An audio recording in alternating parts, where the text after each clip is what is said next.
तो ठीक है, हम लोग कल कहाँ तक पढ़ चुके थे?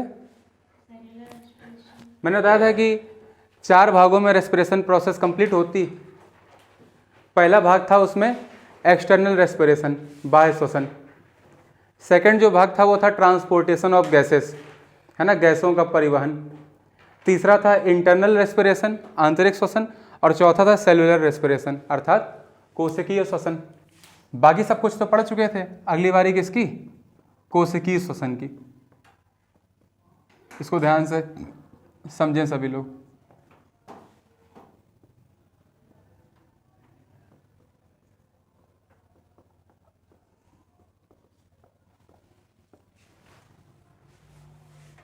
तो कोशिकीय श्वसन के 2 भाग होते हैं, मतलब कोशिकीय श्वसन 2 प्रकार से होता है। एक होता है ऑक्सीजन की उपस्थिति में, दूसरा होता है ऑक्सीजन की कम उपस्थिति या अनुपस्थिति में, ठीक है ना। जो ऑक्सीजन की अनुपस्थिति में होता है उसको क्या बोलते हैं? An aerobic respiration. क्लियर? क्या बोलते हैं? एन एयरोबिक रेस्पिरेशन, अर्थात अवायवीय श्वसन। वायवीय लिख लोगे ना, श्वसन। और जो दूसरा होता है उसे क्या बोलते हैं? एयरोबिक रेस्पिरेशन, अर्थात वायवीय श्वसन।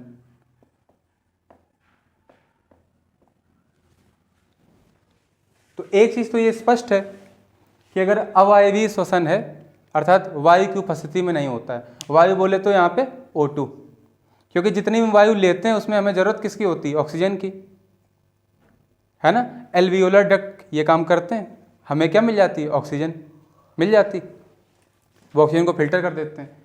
तो ऑक्सीजन की अगर उपस्थिति है तो इस प्रकार का रेस्पिरेशन होगा, एरोबिक। और ऑक्सीजन अनुपस्थित है या कम उपस्थिति है तो कैसा होगा? एनएरोबिक, अर्थात अवायवीय श्वसन। क्लियर? तो ये क्या होता है? ये वायु की या O2 लिखो, ऑक्सीजन की अनुपस्थिति या कम उपस्थिति में होता है।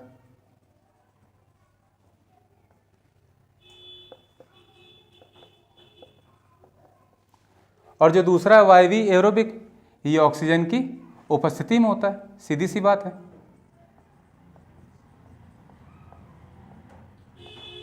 उपस्थिति में होता है।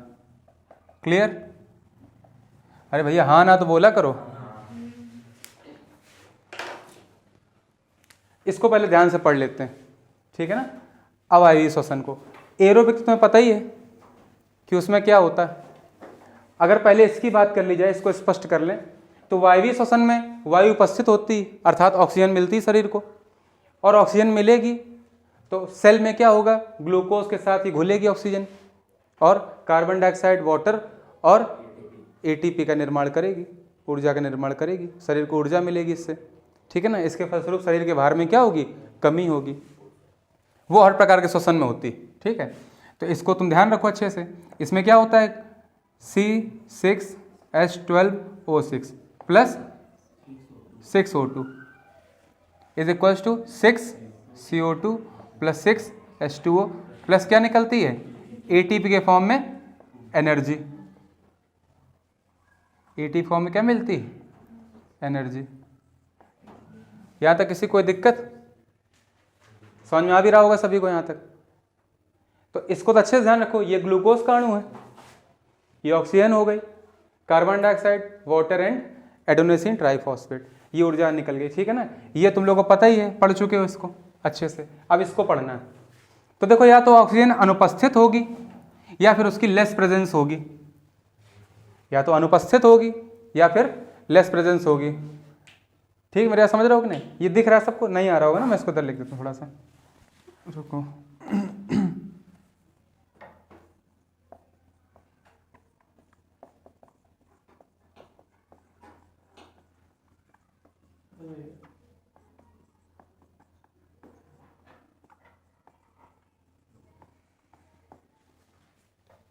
बात समझ आई सभी की नहीं यहाँ तक? अब देखो, या तो अनुपस्थित होगी ऑक्सीजन अवायवीय श्वसन में, या फिर लेस प्रेजेंस होगी उसकी, कम उपस्थित होगी। क्यों शिवानी? अगर अनुपस्थित है तो इसका पहला पॉइंट अगर मान लेते हैं कि ऑक्सीजन क्या है, अनुपस्थित है। तो अगर ऑक्सीजन अनुपस्थित होगी तो ऑक्सीजन होगी ही नहीं, फिर क्या होगा, ये जो ग्लूकोज का अणु जो होता है भाई तो ब्रेक होगा। ये ब्रेक हो क्या बना लेता है, दो अणु बनाता है, किसके, काहे के, एथिल अल्कोहल के। और प्लस क्या करता है, प्लस क्या करता है, दो अणु एटीपी के मुक्त करता है। इसमें 34 किलो कैलोरी ऊर्जा मिलती है शरीर को, कितनी, 34 किलो कैलोरी। ये क्या है तुम्हारा, एथिल अल्कोहल।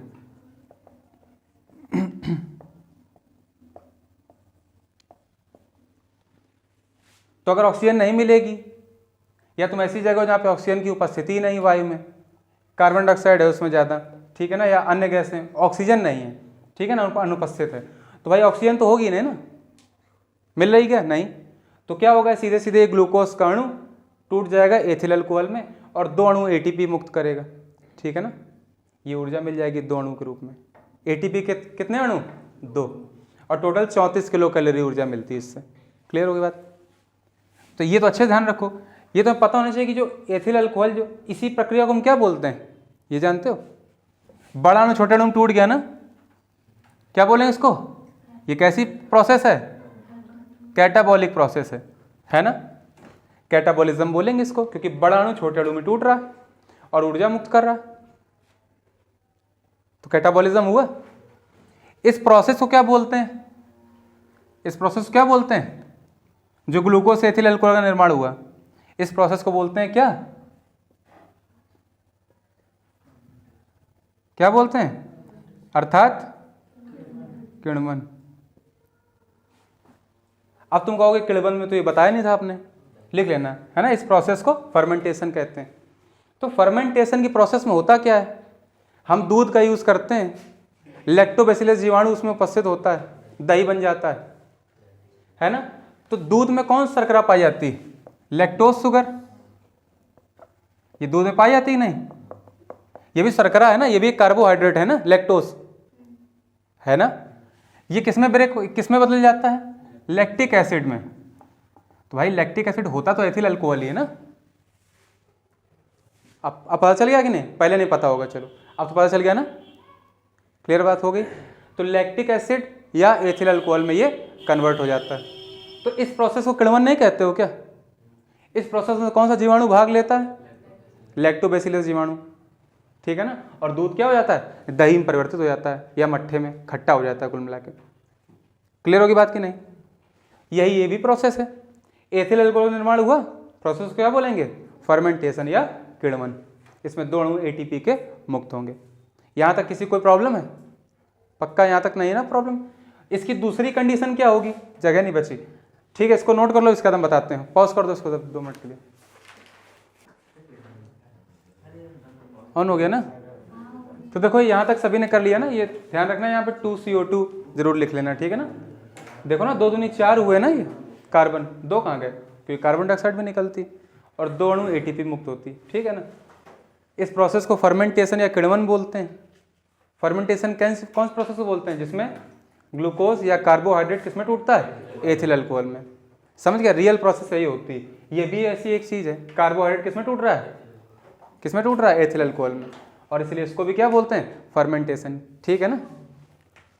इसको रफ कर देना, ठीक है ना। अब दूसरी कंडीशन में क्या होगा,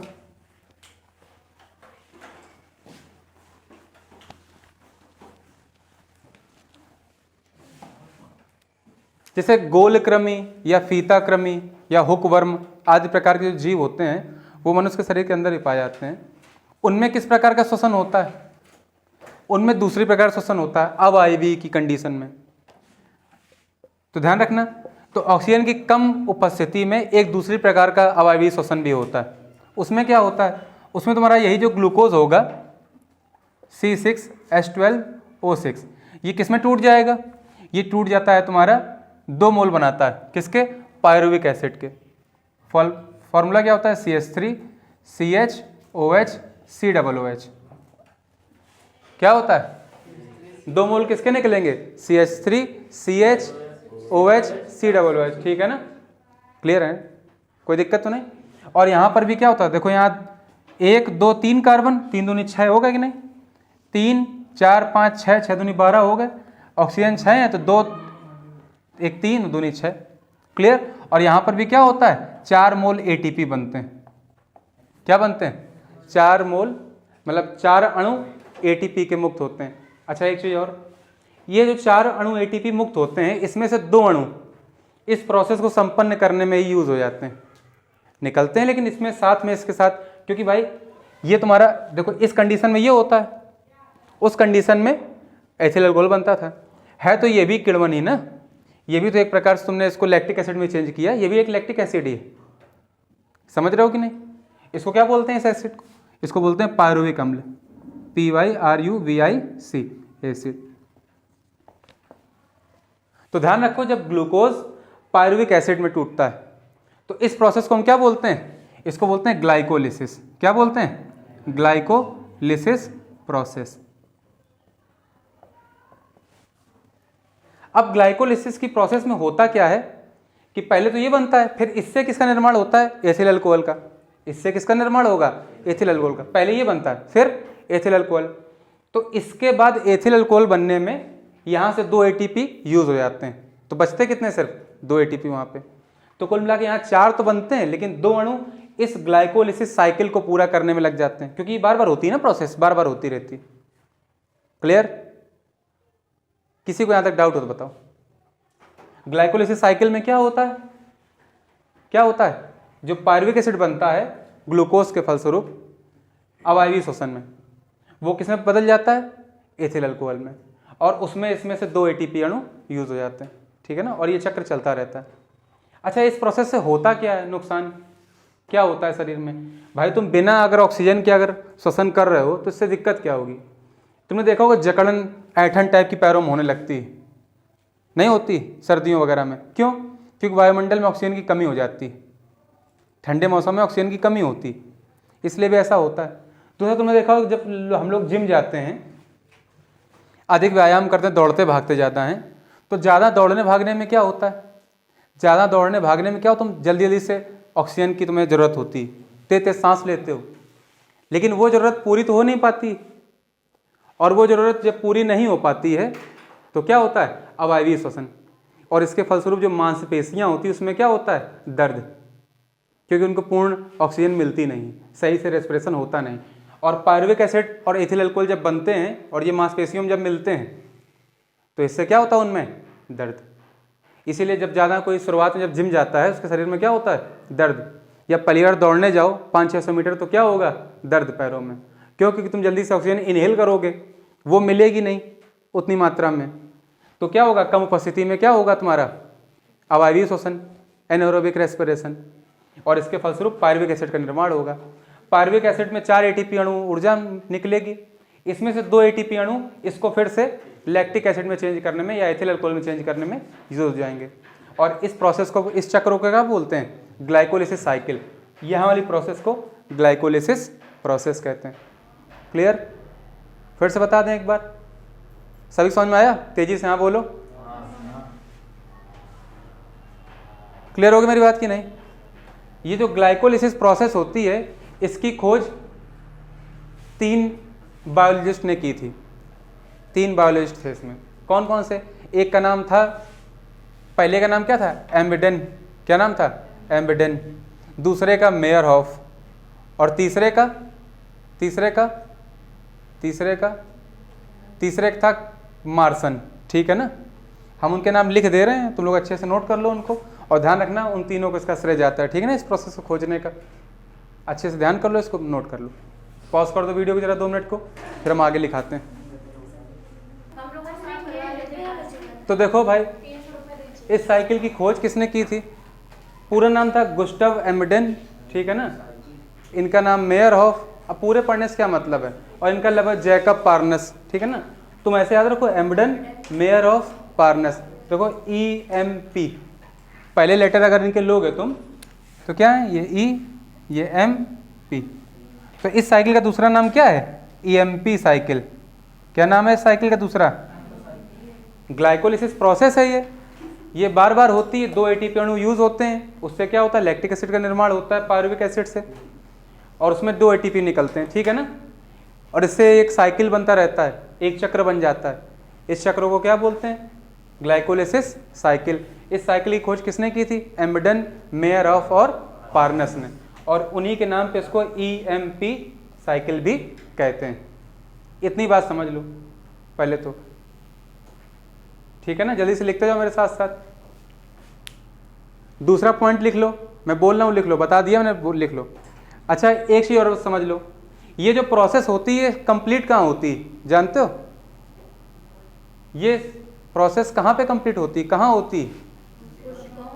ये होती है साइटोप्लाज्म में। कोशिका में कहाँ पे होती है, साइटोप्लाज्म में, अर्थात कोशिका द्रव्य में। ये प्रोसेस कहाँ होती है, साइटोप्लाज्म या कोशिका द्रव्य में, या कोशिका द्रव्य में संपन्न होती। भूलना नहीं बात, जल्दी से नोट करते जाओ। यह साइकिल साइटोप्लाज्म कोशिका द्रव्य में कंप्लीट होता है। अगला पॉइंट लिख लो।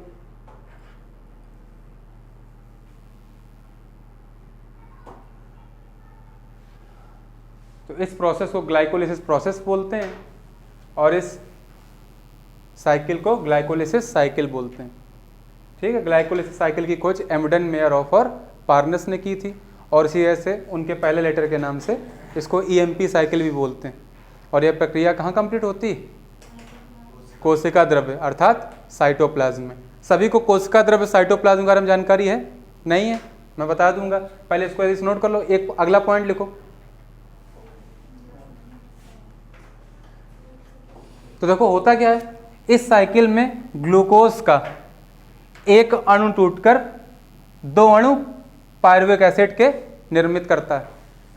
इस प्रोसेस में क्या होता है, ग्लूकोज का एक अणु 2 अणु पायरुविक एसिड का निर्माण करता है। लिखो, इस प्रक्रिया में ग्लूकोज का एक अणु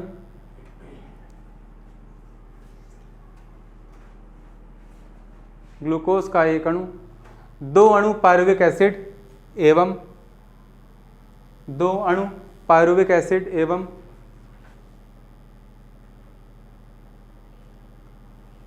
4 अणु ATP उत्पन्न करता है, एवं 4 अणु ATP उत्पन्न करता है, एवं 4 अणु ATP उत्पन्न करता है।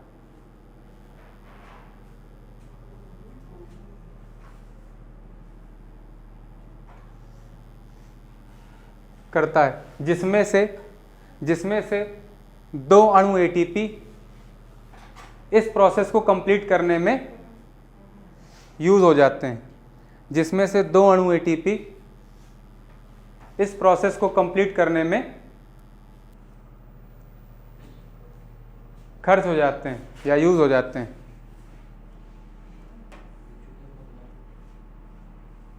यूज हो जाते हैं।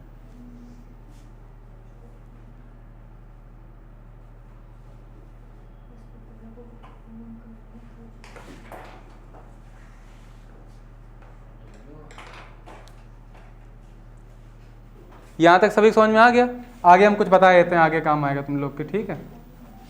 मेरी बात सुनो ध्यान सभी लोग। तो अंतिम जो साइकिल होगी उसमें क्या होगा, 2 अणु ATP बचते हैं, ठीक है ना। वहां पे 2 अणु ATP लिखा होगा तुम्हें बुक्स में, ठीक है। अच्छा, कई लोगों को ये नहीं पता होगा कि ये साइटोप्लाज्म में क्या होता है, तो मैं तुम्हें बता दूं, जानकारी की तुम्हारी बता दे रहे हैं, ठीक है।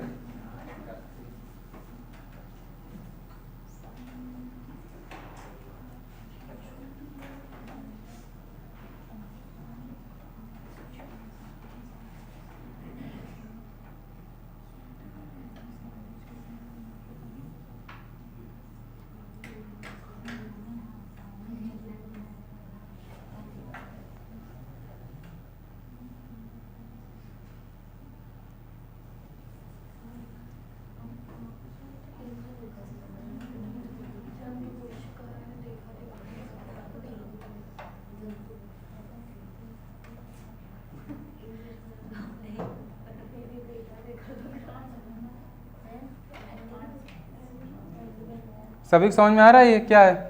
ये एक कोशिका है, ठीक है ना। अगर इसमें कोशिका झिल्ली है तो ये पादप कोशिका है, और कोशिका झिल्ली नहीं है, सेल वॉल, कोशिका भित्ति बोलते हो ना, सेल वॉल। अगर सेल वॉल पाई जाती है तो कैसी? पादप कोशिका, मतलब किसी पेड़ की है। और अगर सेल वॉल नहीं पाई जाती तो फिर कैसी? किसी जंतु, किसी जीव की है। क्योंकि पादपों में क्या होता है? सेल वॉल पाई जाती है कोशिका में, कोशिका भित्ति बोलते हैं हिंदी में। हम ज़्यादा नहीं बताएंगे, वैसे और भी होती है ये लोग, है ना। और उसमें क्या होता है फिर ऐसे, ठीक होता है कि नहीं होता है? क्यों मूर्खों?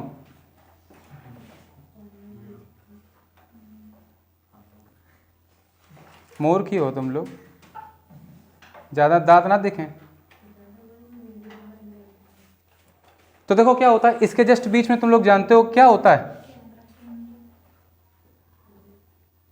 अब पूरा नहीं पढ़ाएंगे, पढ़ाएंगे तो इसको पढ़ा देंगे। ये क्या है? इस कोशिका का केंद्रक, न्यूक्लियस। ध्यान रखना, जो न्यूक्लियस के बीच में जो फ्लूइड भरा होता है, पहले तो इसमें एक फ्लूइड भरा होता है पूरी कोशिका में। क्या होता है? एक द्रव्य भरा होता है, फ्लूइड या द्रव्य। इस द्रव्य को क्या बोलते हैं? इसको क्या बोलते हैं? जीव द्रव्य, अर्थात प्रोटोप्लाज्म। क्या बोलते हैं? प्रोटोप्लाज्म। इसके बाद प्रोटोप्लाज्म दो भागों में बटा होता है, एक वो जो केंद्रक के बाहर होता है, एक वो जो केंद्रक के अंदर होता है। जो केंद्रक के बाहर होता है उसको हम क्या बोलते हैं? साइटोप्लाज्म, अर्थात कोशिका द्रव्य। और जो न्यूक्लियस के अंदर होता है इसको क्या बोलते हैं? न्यूक्लियोप्लाज्म, अर्थात केंद्रक द्रव्य।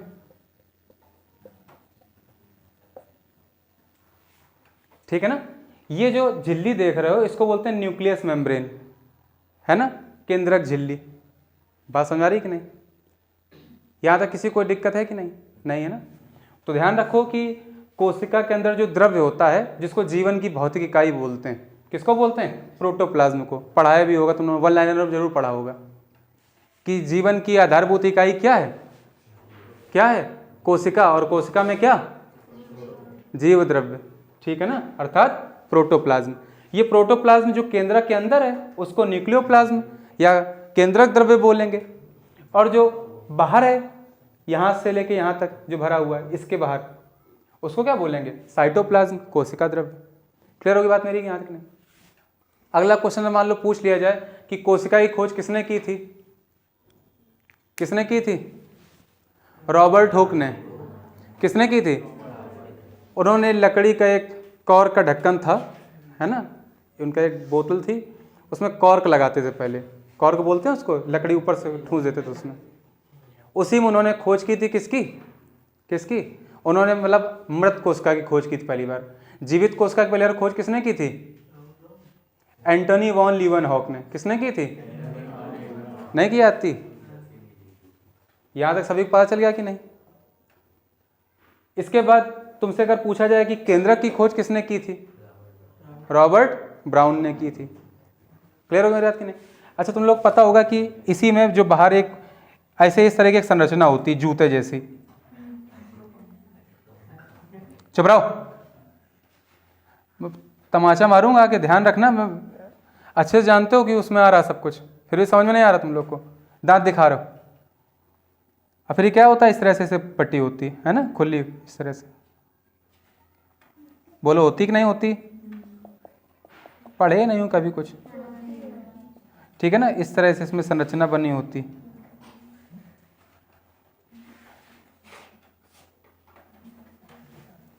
और इस जूते की संरचना को क्या बोलते हैं? माइटोकॉन्ड्रिया या सूत्रकणिका। क्या बोलते हैं इसको? माइटोकॉन्ड्रिया या सूत्रकणिका।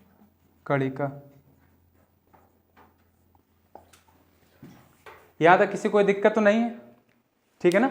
और इस सूत्रकणिका या माइटोकॉन्ड्रिया को कोशिका का ऊर्जाघर कहते हैं। क्यों कहते हैं अभी हम पढ़ने जा रहे हैं इसको आगे। फिलहाल के लिए इतना समझ लो, ठीक है ना, कि जो जीवन की भौतिक इकाई होती है वो क्या होती? जीव द्रव्य। ठीक है ना, ध्यान रखोगे ना। ये क्या है? जीवन की भौतिक इकाई, अर्थात जीव। क्वेश्चन पूछा है जीवन की भौतिक इकाई क्या है, तो जीव द्रव्य। जीव द्रव्य के दो भाग, जो केंद्रक के अंदर वो केंद्रक द्रव्य, जो केंद्रक से बाहर है ना कोशिका के अंत तक वो कोशिका द्रव्य अर्थात साइटोप्लाज्म। क्लियर होगी बात की नहीं। इसके बाहर एक जुदेही संरचना होती है, उसको क्या बोलते हैं, माइटोकॉन्ड्रिया अर्थात सूत्रकणिका। इसको कोशिका का ऊर्जा घर कहते हैं। क्यों कहते हैं, आगे पढ़ने जा रहे हैं। इसको बनाना बना लो सभी लोग, जिसको बनाना हो एक्स्ट्रा में बना लो। ये जरूर लिख लेना, मेरा समझ रहे हो कि नहीं।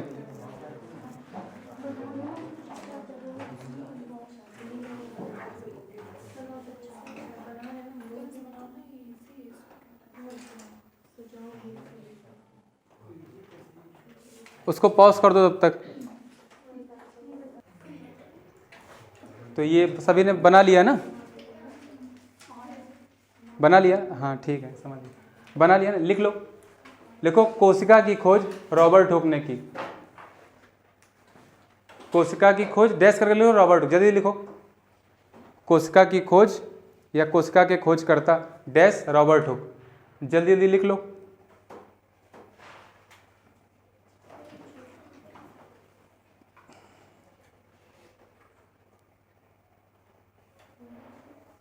लिख लिया।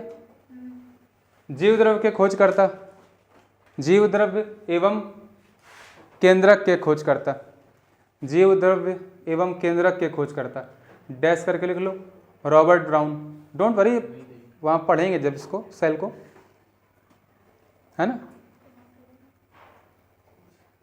बॉटनी में तो वहाँ पढ़ा देंगे, डोंट वरी, ठीक है। खोजकर्ता कौन थे, रॉबर्ट ब्राउन। जीव द्रव्य और केंद्रक की खोज किसने की, रॉबर्ट ब्राउन ने। माइटोकॉन्ड्रिया के लिख लो,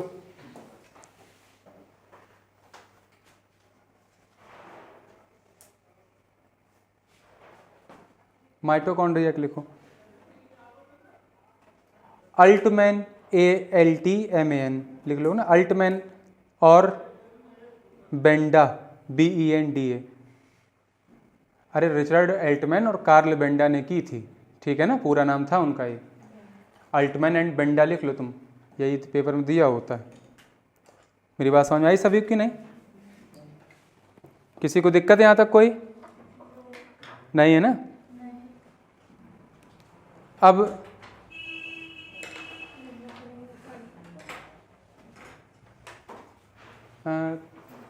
वायवीय श्वसन में एक चीज लिख लो, चलो लिख लो। मैंने हालांकि वहाँ पर रिएक्शन लिख दी थी, रिएक्शन लिख दी थी कि नहीं लिख दी थी। रिएक्शन के नीचे बस इतना लिख लो, रिएक्शन के नीचे लिख लो, आगे लिख लो, चाहे लिखो यह प्रोसेस 2 साइकिल के द्वारा कंप्लीट होती, यह प्रोसेस 2 साइकिल के द्वारा कंप्लीट होती। जो वायवीय श्वसन होता है वो 2 चक्र में होता है। ग्लाइकोलिसिस तो होता ही होता है, साथ साथ एक क्रेब चक्र भी होता है, ठीक है ना। एक साइंटिस्ट थे, है ना, जूलॉजिस्ट, क्या नाम था, क्रेब, पूरा नाम क्या था, हेनरी क्रेब। हाँ वायवीय में लिख लो, लिख लो। यह प्रोसेस 2 चक्रों में कंप्लीट होती है। पहला चक्र लिखो ग्लाइकोलिसिस साइकिल, पहला चक्र क्या होगा, ग्लाइकोलिसिस साइकिल।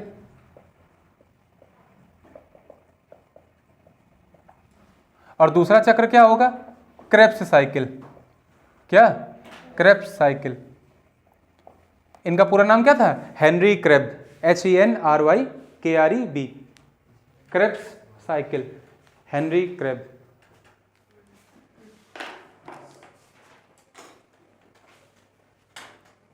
ठीक है ना।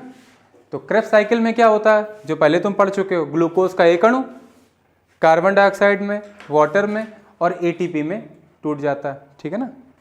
ग्लूकोज का एक अणु 6 अणु कार्बन डाइऑक्साइड के जनरेट करेगा, 6 अणु वाटर के और ATP जनरेट करता है, क्लियर। और दूसरी ये भी होती है साथ में, कौन सी, ग्लाइकोलिसिस साइकिल। इसमें क्या होता है, इसमें ग्लूकोज का एक अणु 2 अणु पायरुविक एसिड में टूट जाता है और साथ ही साथ 2 अणु ATP मुक्त करता है। क्योंकि 4 होते हैं लेकिन उसमें 2 क्या होते हैं, उस प्रोसेस को साइकिल बनाने में, भाई ये तो एक प्रोसेस है ना, लेकिन इसका जो साइकिल होगा उसमें 2 अणु यूज हो जाएंगे, 2 ही तो बचेंगे इफेक्टिवली लास्ट में। क्लियर होगी बात की नहीं मेरी बात, ठीक है। वैसे इतना लिखना था, ये कंप्लीट हो गया, ठीक है ना। आगे आ जाते हैं। अभी हमने तुम लोग को बताया था कि, सुन तो लो, कि जो ग्लाइकोलिसिस की जो साइकिल होती है, क्रेब्स साइकिल होती है, इसमें क्या होता है कि हमें ऊर्जा मिलती है, नहीं मिलती क्या, है ना। जो ग्लाइकोलिसिस साइकिल होती है इसमें तुम्हारा मुक्त क्या होता है भाई, ग्लूकोज का अणु पायरुविक एसिड में टूटता है, किसमें, पायरुविक एसिड में, और पायरुविक एसिड के 2 अणु मुक्त करता है, तो 2 अणु क्या होते हैं, पायरुविक एसिड के मुक्त होते हैं।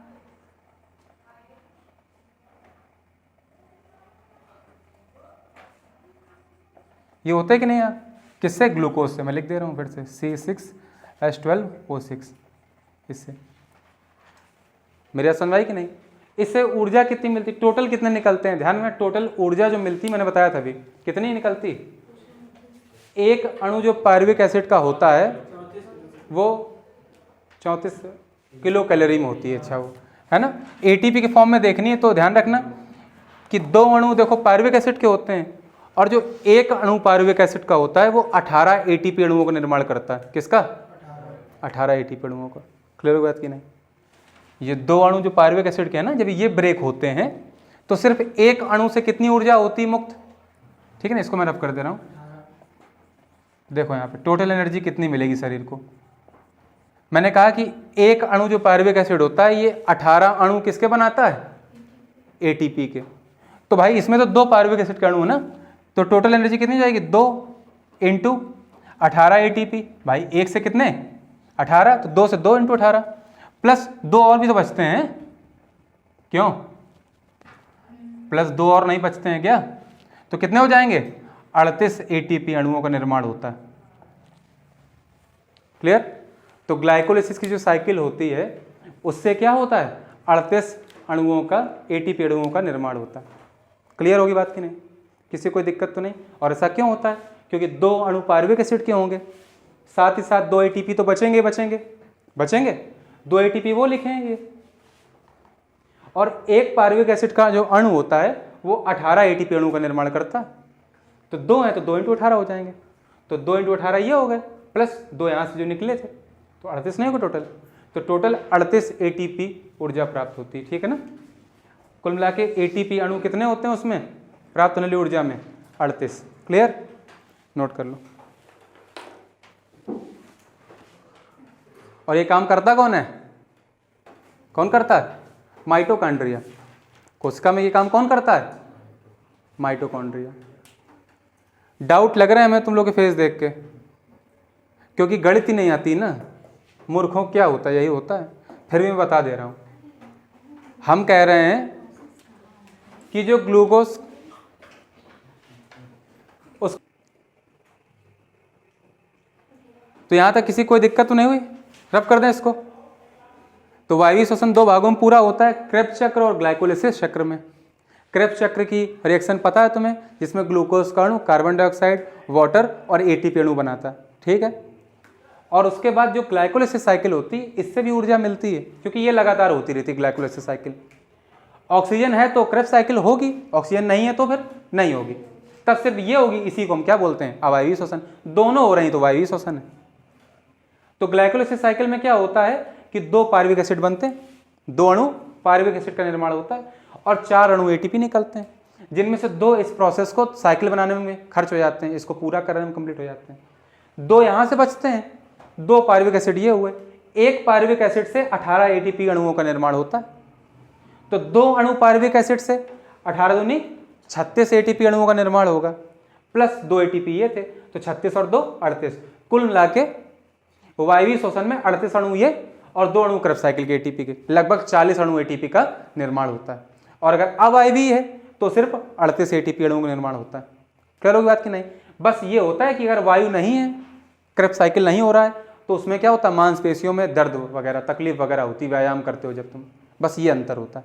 अब तो समझ में आ गई बात सबको। क्यों लक्ष्मी सिंह, तुम्हें सुहानी द्विवेदी, पॉज कर दो जरा 2 मिनट उसको। सभी ने यहाँ तक नोट कर लिया, इसको अच्छे से पढ़ लेना, फिर भी ना आए फिर से पूछ लेना। 6-7 बार हमारे लिए कोई फर्क ही नहीं पड़ता, तुम लोग को आ जाए वही बड़ी बात है। भले उसके लिए हम थोड़ा डांटते जरूर हैं, लेकिन बता देते हैं।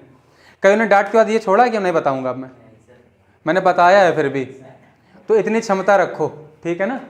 अब आगे की बात सुनो। मैंने बताया कि जो मानव होता है उसमें श्वसन दर कितनी होती है? श्वसन दर बोले तो 1 मिनट में कितनी बार सांस लेना छोड़ना होता है, एक बार इनहेल की एक बार एक्सहेल की, तो वो 1 होता है टोटल। तो कितनी बार होता है? 16 से 22 बार। और ध्यान रखना जब हम एक बार इनहेल करते हैं तो कितने क्यूबिक मिलीमीटर एयर इनहेल करते हैं? 450 से 500 क्यूबिक mm। ये दोनों पॉइंट लिख लो सभी लोग, लिखो। अगला आगे लिखो, आगे लिखो, यहाँ छोड़ो, आगे लिखो बस। अरे फिर मैं मारूंगा, अब यहाँ क्यों लिखोगी, आगे लिखो ना।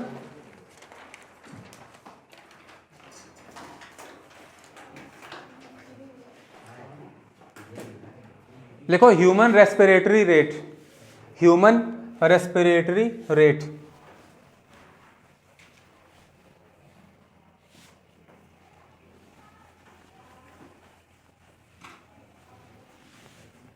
Human respiratory rate.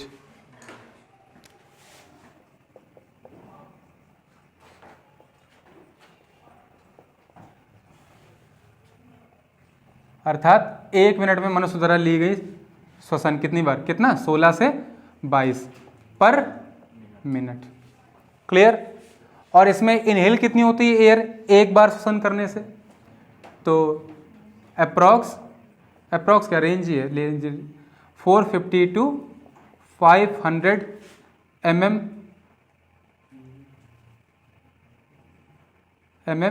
Cube air पर इनहेल। ठीक है ना? एक बार सांस लेने में लगभग 450 से 500 मिलीमीटर क्यूब एयर इनहेल करते हैं हम। ठीक है? फेफड़ों में जाती है, इसलिए फेफड़े फूलते हैं क्योंकि एयर जा रही है।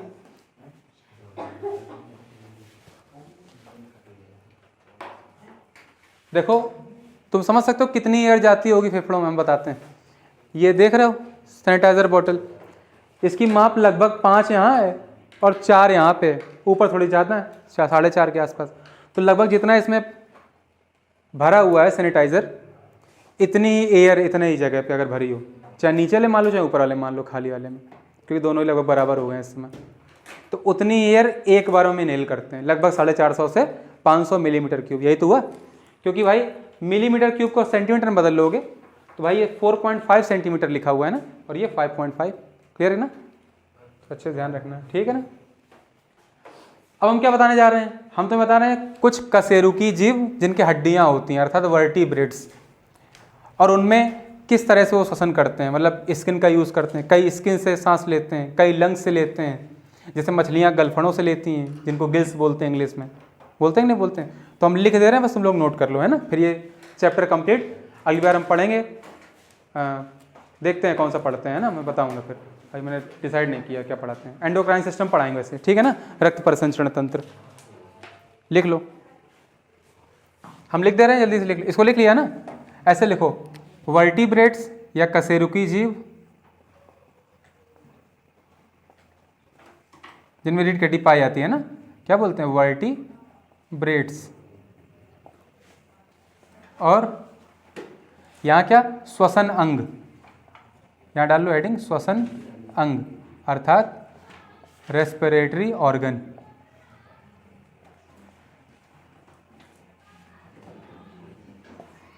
जैसे सबसे पहली बात किसकी बात करेंगे हम? ह्यूमन की, पता ही है वैसे हमें। किससे करते हैं? लंग्स से, अर्थात फेफड़ों से, हिंदी लिख लेना।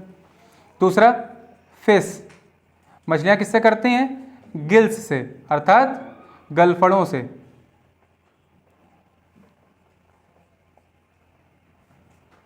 उसका जो एम्फीबियन होते हैं अर्थात उभयचर, वो किससे करते हैं?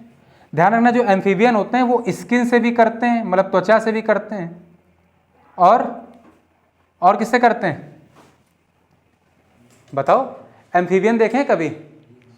एम्फीबियन में कौन कौन से आते हैं स्वानी, ये बताओ असल में। एम्फीबियन क्या होते हैं? आदित्य बताओ जरा, एम्फीबियन क्या होते हैं? एम्फीबियन जल्दी बोलो भाई। एम्फीबियन नहीं पता? किसको पता है एम्फीबियन क्या होते हैं? ये भी नहीं पता? हिंदी में मैं बोला था एम्फीबियन माने उभयचर, ये भी नहीं पता? तो जो एम्फीबियन होते हैं वो किससे किससे, हर चीज़ सांस लेते हैं ना, उसमें कई स्किन से लेते हैं। जैसे तुम्हारा मेढक जो हो गया, मेढक किससे लेता है, स्किन से, है ना, लंग्स से भी लेते हैं और गिल से भी लेते हैं, ठीक है, सभी से लेते हैं। अगर इसमें हम खास फ्रॉग की बात कर लें, मेढक की, वो किससे लेता है, स्किन से।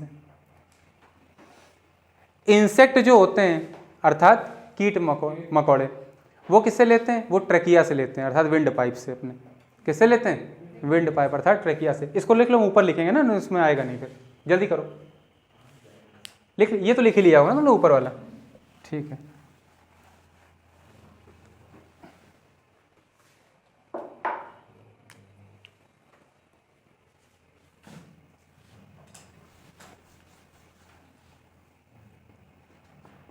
इंसेक्ट्स अर्थात कीट, और जो क्या होते हैं, सरीसृप अर्थात रेप्टाइल्स, अर्थात सरीसृप मतलब सांप वगैरह, है ना, छिपकली वगैरह। ये किससे लेते हैं, ये लेते हैं ट्रेकिया से। चुप रहो, अर्थात इसको क्या बोलते हैं दूसरी भाषा में, सरल शब्दों में बोलें तो विंड पाइप, है ना, श्वास नली से, ठीक है। उसके बाद और कौन रह गया, पक्षी, तुम्हारे जो एवीज होते हैं, है ना, अर्थात पक्षी, और मैमल्स हो गए, है ना, अर्थात स्तनधारी। ये किससे लेंगे, फेफड़ों से अर्थात लंग्स से, ठीक है ना, नोट कर लो, हो गया बस।